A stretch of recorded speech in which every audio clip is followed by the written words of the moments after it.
The following video is based on Java GUI application development with SQL connection using MySQL client server.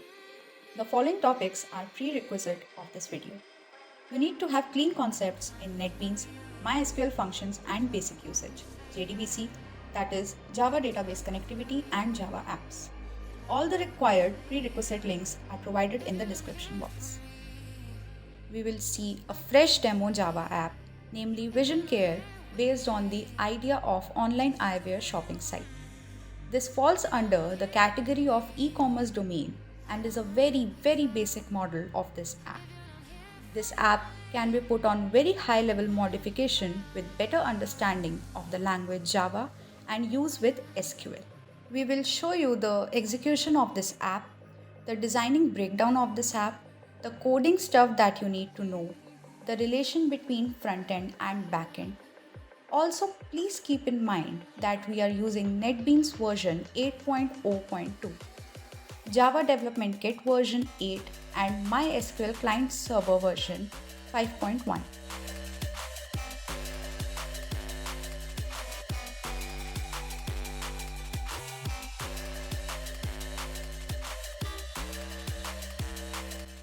This is the landing page or first JFrame form of this app. Here you can see user has choices like login, information block, continue shopping, which is currently disabled, and an exit button. The continue shopping buttons gets activated when the user clicks on login, as it is mandatory as it starts our backend process, which later on will be explained in this video. Now in this login page, you can see two buttons, proceed and sign up. Obviously, the proceed is to be executed after entering phone number and entering the password. But what if you do not have the account in our servers? Then in that case, you need to register or sign up yourself in our database.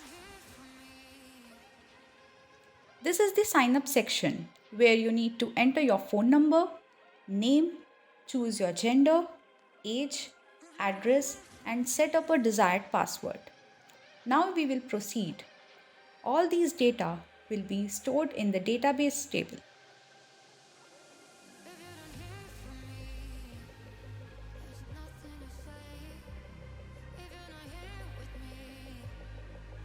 After entering the data in the sign up page, user comes back to the login page. In this page, user enters phone number and password. If it matches, we go further, otherwise either number is not registered in database or the password is invalid. After the successful login, the phone and today's date get registered in backend. This will be shown later in this video. Now we are back to the lander page and here we have two choices to proceed. Either we continue to shop or we get to information block. The information block consists information about user and their purchases from our sales record.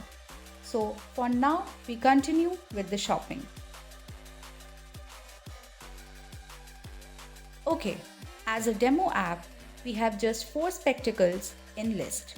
Here, user just need to click on the picture she or he wants to, then we jump to the next page. Now we are in this confirmation page where you can see the product name, price and the phone number of user who just logged in.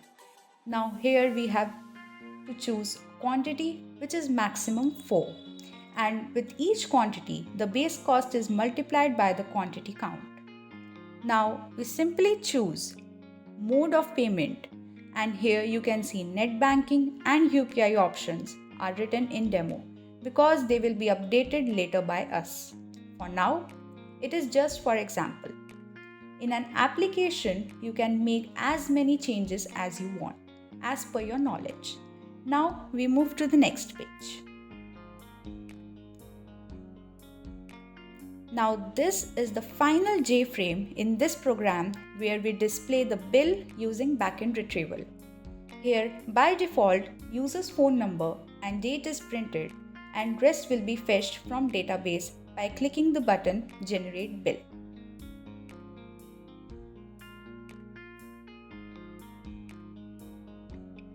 Now this is the final build. The user clicks OK and the app is closed. Now let's show you how information block works. We have executed the program again and now we will go to the information block. This is the information block. Here user has to enter the phone number and then data will be searched for from the backend. At your left, you can see account data is generated after clicking the fetch data because the phone number matches with our records in server database in MySQL. Similarly, on right side you will see purchase data. The working will be explained in a while.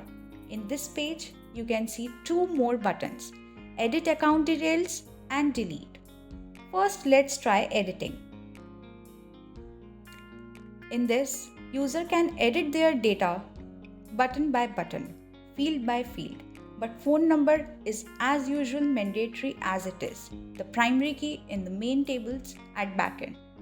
Now after all this extraction of data, we will go back to information block.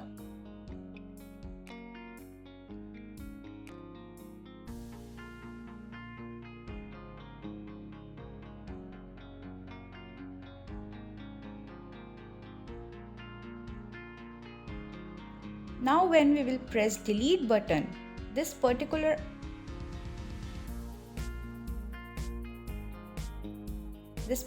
account will be deleted, which you will see in a while.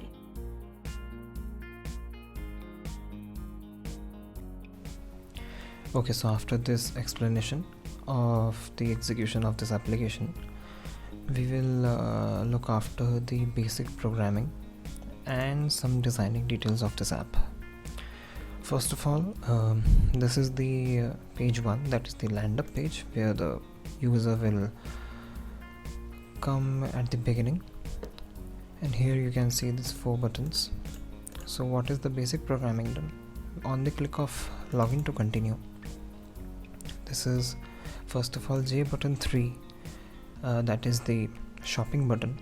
This will be activated, and this is the code to activate any control in Java, especially Java GUI. It is very simple. Control name, then set enabled function, and that is method, and that the true or false. It is boolean type. If it is true, it will be activated. If false, it will be deactivated. After this, carefully see this line.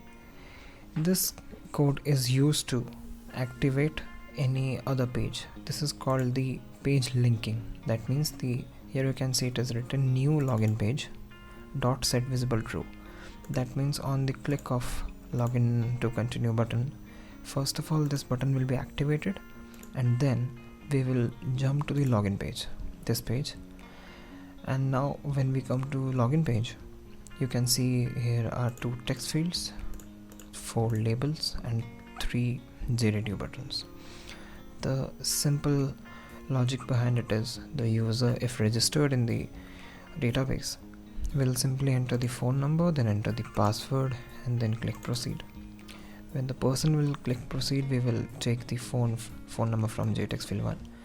We will take the password from password field 1. And here I have declared and initialized a variable, that is dbpass. In this variable will store the password from the database. This is a classic database Java database connectivity programming, which we do in try-catch. You will find the details of this code in the prerequisite videos of Java database connectivity, JDBC. There are 3 parts of that video. The link is mentioned in the description box. Here we simply passed a query. I will explain you the query stuff after explaining the basic programming. What we actually did, we took the phone number, password, then we extracted the details of customer from the database using the same phone number. Now we have taken the password from the database. So after collecting that data, we will compare password and the dbpass. That means the password entered by the user and the password present in the database. we will compare them, and if the password matches, then we will execute further. That means I will explain you later on. We will execute further. Simply in a very layman's language, we will simply welcome the user, and then we will just disable the login page. Because land up page is still activated, as we have not turned off the land up page, when the login page turns off, that is this means the following page is login page. This dot set visible, I mean the visibility will be turned to 0. That means the page will shut off, and we will come back to the land up page. After coming here, after login, the customer will come here, and now he has two choices. One is information block and one is continue shopping. But what if a person is not registered in our database? Then obviously in the login page, the person will click do not have an account, so sign up. We will go to sign up page. Simply the programming is done in the sign up button as new sign up page dot set visible true, and that means activate the sign up page and deactivate the present page. Now we'll go to sign up. As the name suggests, the sign up will collect all the user's data, that is the phone number, name, gender, age, address and password. Very simple programming. In the click of submit button, we will take the phone number, name, gender I have taken in this way. If the user selects JRadio button 1, then we will just simply, as there are gender written, male, female, others, the gender is written there, so we will simply use the get text and the control name, and we will extract the gender name as per the choices. Then we have taken the age in integer, then address in string from the text area, and password from the password field.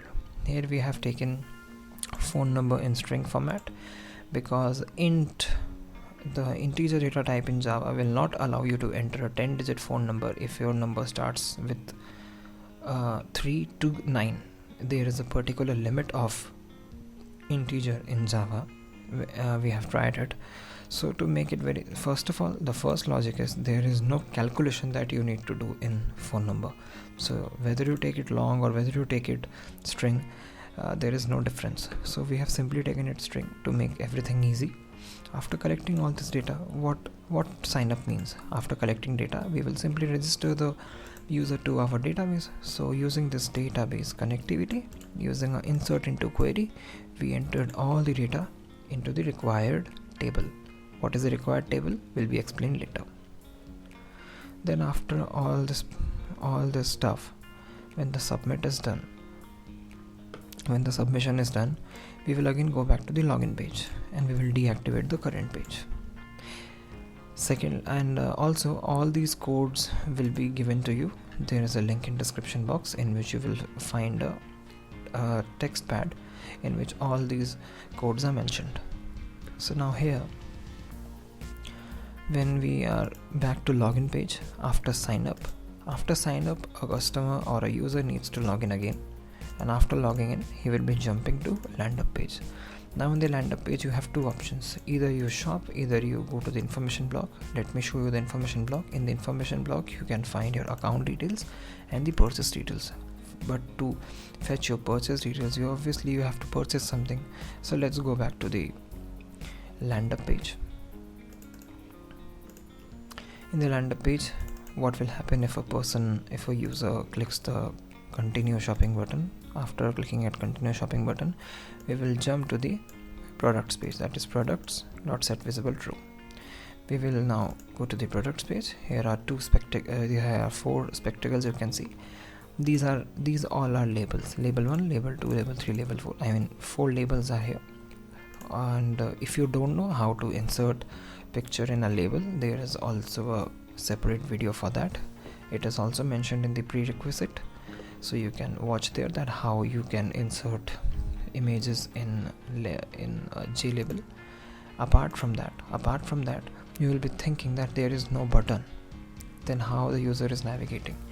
You can make a label into a clickable button by simply right clicking on the label, going to events, going to mouse clicked. So here is the code that gets executed when the user clicks on the desired spectacle, the desired product.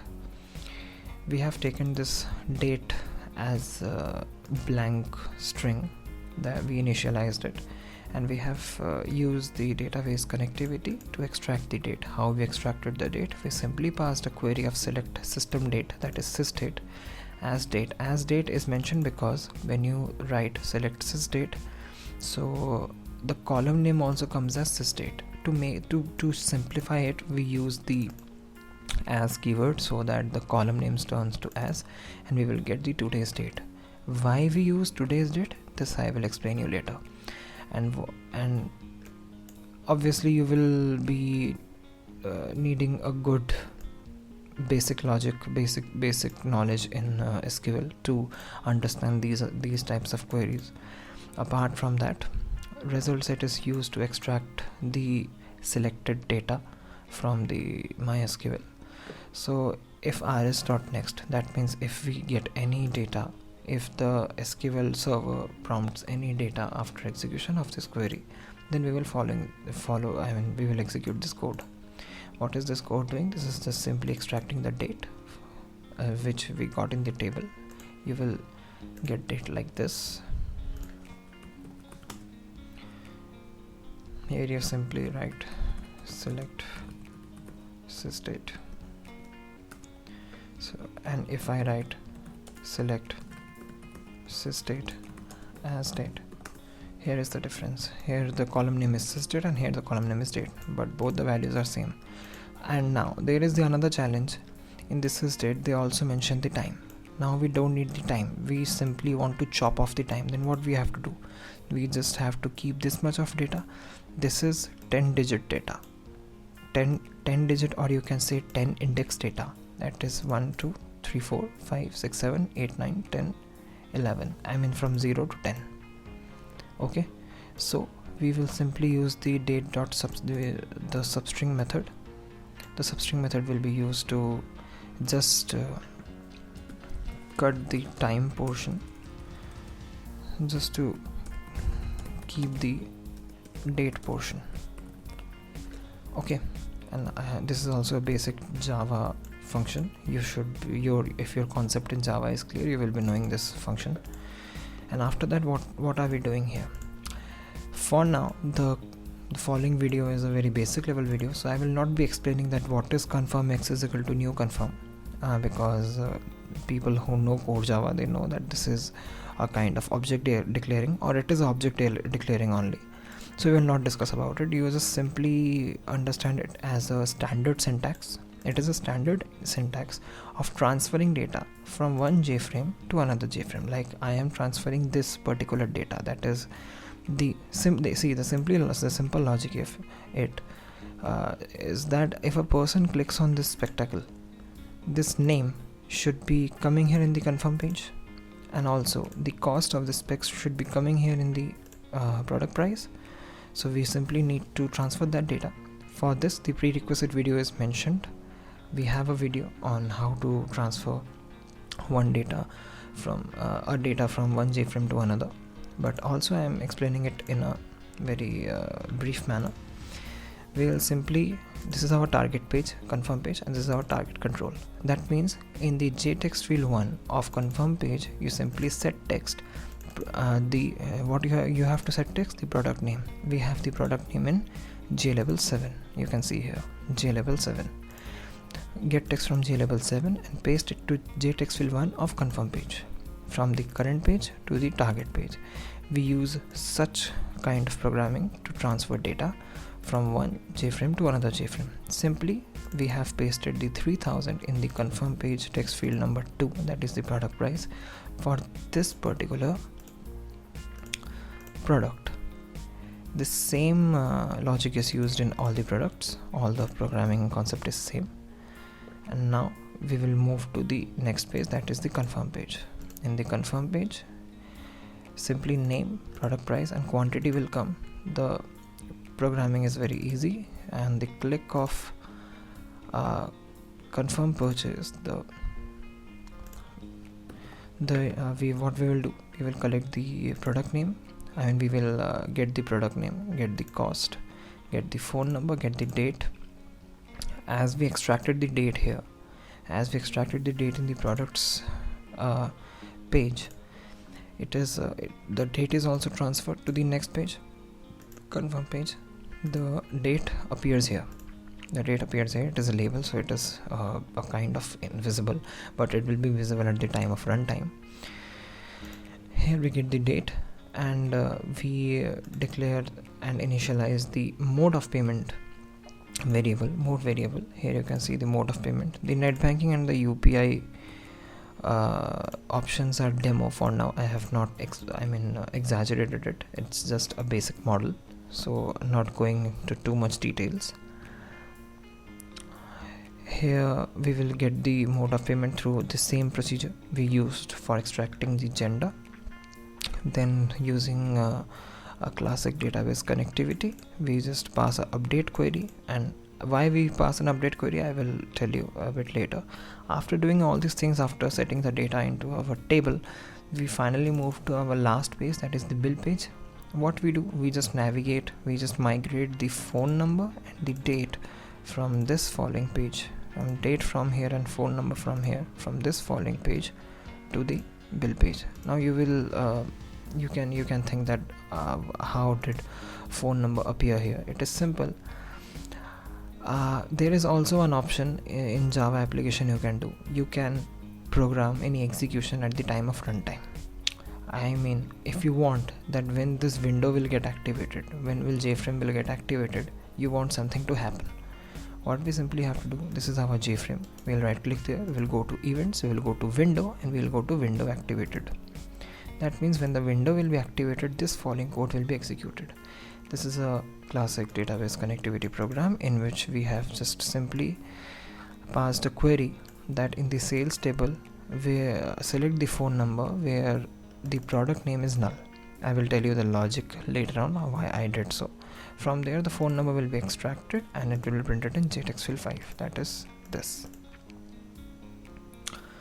After this we'll come to the bill page. In the bill page the phone number and date will already be migrated. On the click of generate bill button, we will get text the phone number, get text the date from the respective text fields, passing on the same or the classic database connectivity style, and simply passing the select statement, the database query, SQL query. We will fetch the data like product name, product cost, mode of payment, name and address of the customer, and the product and customer details, and we will simply print it here.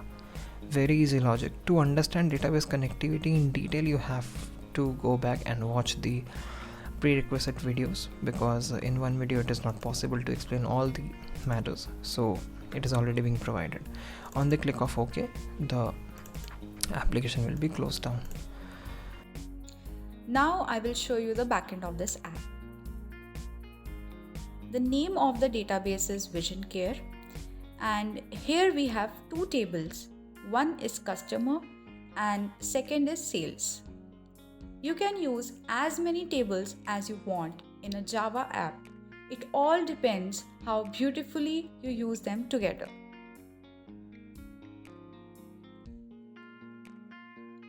Here you can see we have two tables. The fields in customer tables are phone number, name, gender, age, address and password. And these are their data types. Similarly, the fields in sales tables are phone number, pname, pcost,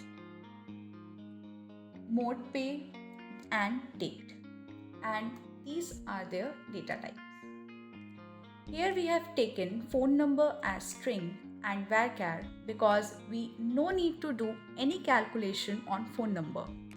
Also, phone numbers are of 10 digits, which can also start from the digits like 9, which makes the data equals to billions and trillions, which exceeds the limit of integer data type in Java.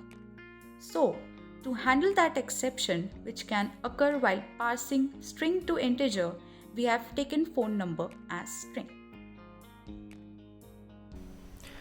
Okay, now that you know about the database and the tables, involved in this particular application. So I will now execute this app in such a way that you will know the relation between the front end and the back end. First of all, here is the table and here is the app. A user visits the application and she or he clicks on login. So assuming that I have no accounts in this app, so I will sign up. When I will sign up, I will simply enter a name, for example Derek. This is phone number. Let the phone number be 8989898989 or 10 digits in total, just a random guess. And name as Derek, male, age assume 50, address United States. Obviously this is not address, is just a country name, but it's a demo. Desired password, let it be QWERTY, the QWERTY line of keyboard, and submit. Now here the message pops up as customer data entered. Now let's see what happened in the backend. In backend, when we do select star from customer, here you can see the data is entered. Cool. Now let's throw some light on the programming part. This was the query that was passed in the sign up page. After collecting of the data, we simply wrote insert into customer values. We attached the values up here and we executed it using execute update, and it got executed and the data is stored in the database. Moving further, now here we are back to the login page. As I told you, the person needs to log in. So what was our phone number? Our phone number was 8989 10 times. That is 1 2 3 4 5 6 7 10. This is 10 times 89, and the password was QWERTY. Now proceed. Obviously the password and the number are matching, so we logged in. Now what happens when we logged in? Let's see the code. How will you find out that the customer is logged in? Simply go to login page and here carefully see the program. If the password equals the database password, then our query is insert into sales table. In sales table, in 2 columns we will entering the data, that is phone number and date, and we will enter the value of phone number and we will pass the sysdata MySQL function through which it will fetch the date. Let's see what is stored in the table. Simply select star from sales and see here the product name, product cost and mode of payment are null, but phone number and the date is registered. See, in such kind of applications it is possible that if the person directly clicks at the cross, then this data gets stored and it can create ambiguity or duplicacy in further processing of the app. But as I told you, this is a very basic level video and it is just a school level programming I'm showing you. So I have not done any validation for such kind of thing. Or if you just want me to explain that how we can solve this ambiguity, it is very simple, very simple. When the app runs, in the execution time we can simply pass a query of deleting such data where pname or pcost or mode of pay is null. In that case, all the ambiguity based data will be deleted. I know this is all the school level students who are watching this can be something confusing, but this is a solution. This was for those who are experienced programmers and who know what I'm talking about. So let's ignore this fact. And coming up further, now login is successful, and how the login got successful I just showed you. Now there are 2 options in front of the user. One is information blog and the another one is continue shopping. We will go to continue shopping. Now for example, I like this one, I like the specs, so I will just click it. When I clicked it, I went to the confirm page. This is the confirm page. You can see the date is extracted here. This is today's date. Alright, that is 12th February. Here is the product name, the product cost. Now what if I want one quantity? Then it is 1500. 2 multiplied by 2 multiplied by 3 multiplied by 4, all functional. And this is just a demo part, so I am doing COD. Now this is my phone number that I will show you the code again in the confirm page. In the confirm page here, set layout, not set layout, events, window activated. Here is the query. Select phone number from sales where pname is equal to null. So as you can see here, the pname is null. So we will simply extract the phone number. Fine, and this will be stored. This will be stored in the JTextFile 5. So that's what the app is doing. In the JTextFile 5, the phone number is there. The prices are already being data transferred. So let's proceed. Now we have clicked to the confirm purchase, and now they are showing me proceed towards billing. Now what actually happens in the backend after confirming the purchase? Now you can see here that here the p name, p cost and mode of payment is null.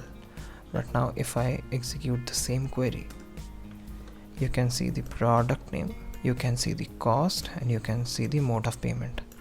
How this is done? First of all, clicking OK. Now we are at the bill page. We'll minimize the bill page. Let's go to the confirm page. And what happens when the purchase is done? Product name taken, phone number taken, date taken, mode of payment collected. Now see this query very carefully. Update sales, that is the sales table.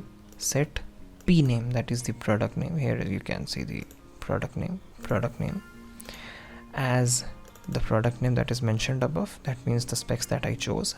Then the product cost, that is the final product cost which was multiplied with the quantity, and then the mode of payment where the phone number is equal to the entered phone number. That means also the phone number should be matching. This phone number which we took from this text field is used as a similarity or a equality key. By using this by keeping this in equals, we entered this product name, the cost and mode of payment. So now you can see the table is complete. So it's time for generating the bill. Okay, so now let's generate the bill. We have the phone number and today's date here. Now we'll click on generate bill. Now many of you may think that only phone number was enough to generate a bill. Then why the date is used?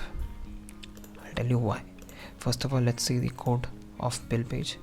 In the bill page, you see the query very carefully. It is written that select name, address, product name, product cost, mode of payment from two tables, sales and customer. I have used the concept of equijoin. If your MySQL concepts are clear, you will know what is an equijoin. If not, then I would recommend you to kindly get through documents of Oracle or any website through which you will know equijoin. You should be knowing the join concepts of MySQL. In a layman's language, equijoin is a process or a feature of MySQL in which we select a particular data using two or more tables, passing a equality function or passing an equality point. How we do that?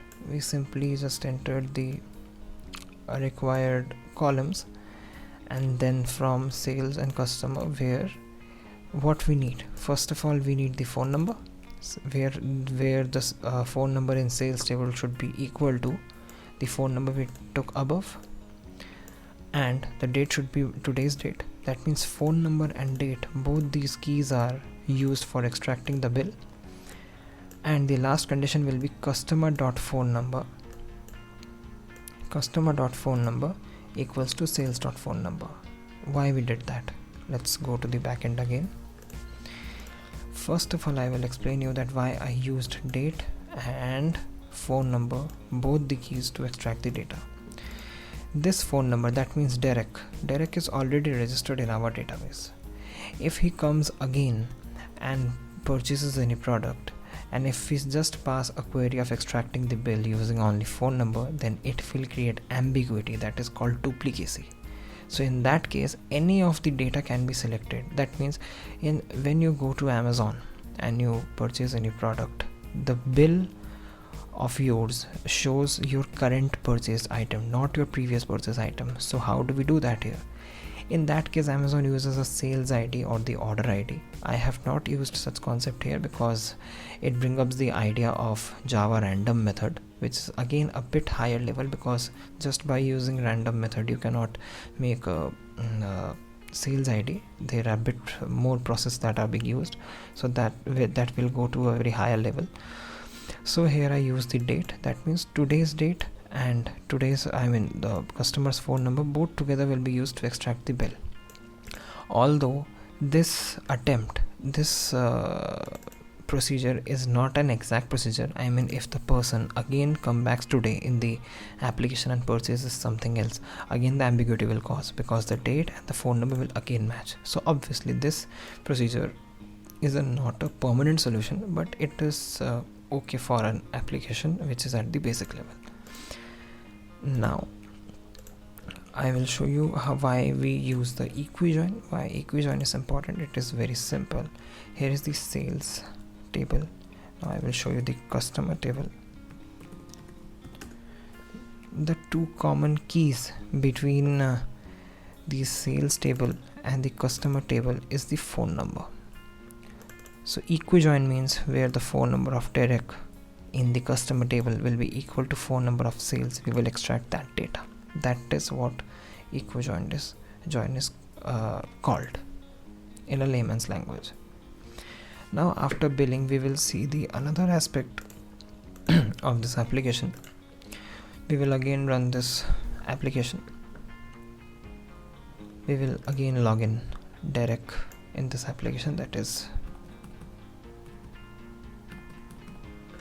10 times 8 9.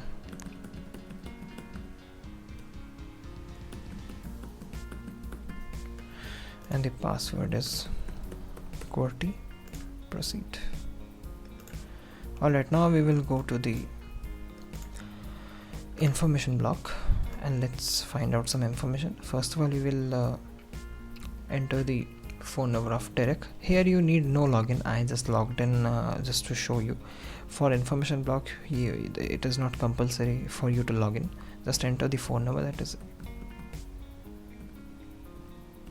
8989, and just click at fetch data. You can see the Derek's data is being fetched from the table. And if you go to the purchase details, he only purchased one item from our website, and he spent total 3,000 rupees in the VisionCare. Let's see the codes for it. The fetch data is very simple. Simply select star from customer where phone number is equal to this phone number, and simply taking out the data name, age and address. Perfect. Apart from that, how we extracted the purchase data. So the first condition is the number of products the person purchased. So in that case, we use the count MySQL function. So we will simply count the product names of this phone number, so it will give us the total count of products. And the second is the total purchases. That means we will simply use the sum method, sum of total cost that the particular person has purchased with this phone number. A very basic logic that is done. So this is what the app is all about.